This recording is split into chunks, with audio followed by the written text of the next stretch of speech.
উপস্থিত সভ্যগণকে জানাই আমার প্রীতি, শুভেচ্ছা, ভালোবাসা ও অভিনন্দন।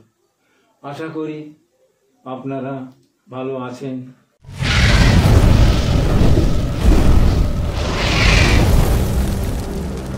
আমার নিজের লেখা যে কবিতাটি আপনাদের সামনে আজ তুলে ধরব তার নাম প্রদীপ।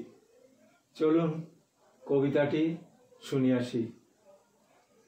প্রখর অগ্নিপিণ্ড নই আমি, ক্ষুদ্র শিখার দ্বীপ, আগ্নেয়গিরির সমতুল না হইলেও নামটি আমার প্রদীপ।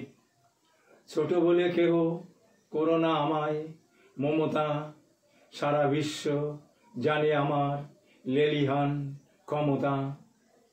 নির্দিষ্ট সময় মায়ের স্তুতি আমাকে আদর করে, সকাল সন্ধ্যায় থাকি সব মানুষের করে।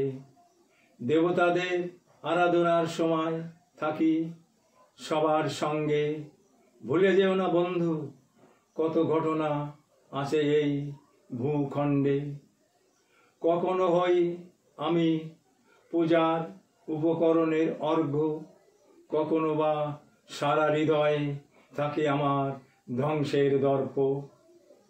আমাকে নিয়ে যারা করে খেলা অহর্নিশ, তাদের কাউকে কোনোদিন করি না আমি কুর্নিশ।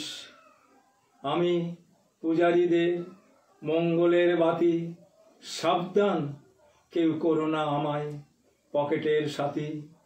আদর করে সম্মান দিয়ে কেহ ডেকো না আমায় মামা, পৃথিবীর বাদশা ফকির কাউকে করি না আমি ক্ষমা। আমার দহন ক্রিয়া দিয়ে তৈরি করি দেবতার প্রসাদ, আবার ধ্বংস করতে পারি পৃথিবীর যত রাজপ্রাসাদ। হুঁশিয়ারি দিচ্ছি যে যেখানে আছো শান্ত হয়ে থাকো, নড়াচড়া করলে সম্মানের সহিত সোজা পথ দেখো, সম্মানের সহিত সোজা পথ দেখো। কবিতান্তে আপনাদের প্রীতি জানাচ্ছি, সেই সঙ্গে আরও একটু অনুরোধ রাখছি, দয়া করে আপনারা সাবস্ক্রাইব করবেন, কমেন্টস করবেন, লাইক ও শেয়ার করবেন। নমস্কার।